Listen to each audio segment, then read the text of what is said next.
Hi guys, I've got a protector type 6 lamp in front of me. It's not sparking very well when I'm trying to light it, so I thought that the flint wheel might want changing, and I thought this would be a good ideal time even to show you how to change a flint wheel and how you change a flint on a protector relighter lamp. So when you look at the relighting mechanism there, that's the flint wheel there. That's a little nut that needs a special tool to open it. It's a slotted nut, but the spindle sits in between.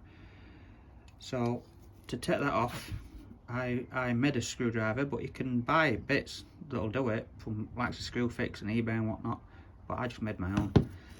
The flint sits in this housing here, and to remove the flint, first of all, or to change the flint, you just unscrew this little housing here, and it'll have a spring inside, which is just here.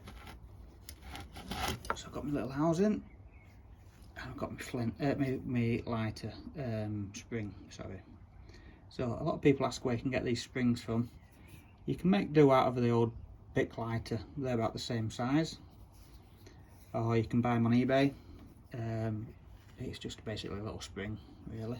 So they're off now, and I just take the flint out. The flint's just popped out. Just show the flint there. I just use a normal Zippo flint in my lamps. That seems to work alright. Right, so to remove this flint wheel, because it's worn, you need to undo this little nut on the top with this special tool. I usually keep the lamp assembled and I keep my finger on the striker. Then it stops the spindle moving, and you can undo this nut then. So that nut's undoing now. So let's just get this now. So that's unscrewed there, so that's a little nut. You can just see it's got a slot in it. There. And then the old flint wheel is just there. You can see that there. That'll just lift off now. So that's off, and I can feel that that's worn. There's a right way and a wrong way to do a flint wheel. That from where it's machined there, you can see that's the underneath of it, that's the bottom of it, and that bit on a protector is the top bit.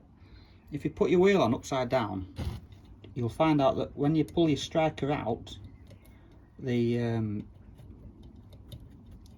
striker will start sparking, whereas it should spark when you knock the striker in. So that's a little tip for you. Right, so I've put the wheel back on the spindle. I'll just put this little nut back in place. So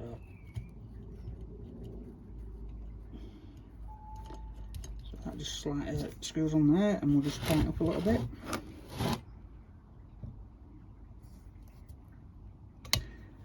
Sometimes if you get an old lamp and you'll find that the flint is rotten inside and it's proper jam solid, sometimes it's easy just to take the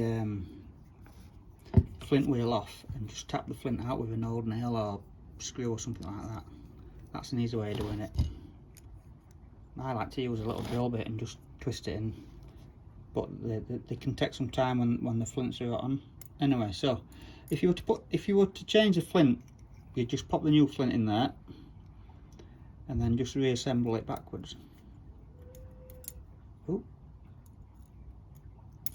There we are. So that, just screw that on there.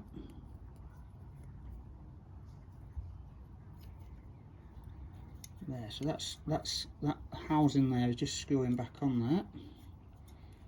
And when you undo that end cap and you put it back on, you need to make sure that the glass will go back in place, because sometimes it's sticking out too much there now, so that glass won't fit in. So just screw it in a little bit more, make sure the glass will go past it easy. That's alright now. Right, so that should be the flint wheel replaced. So let's just give that a try now. So that pulls out. Oh, that's a nice healthy spark there. Try again. So that is how you change a flint wheel, or if you need to change your flint. But that's basically how it's done. So thank you for watching my video. Hopefully you'll watch the next one. Bye for now.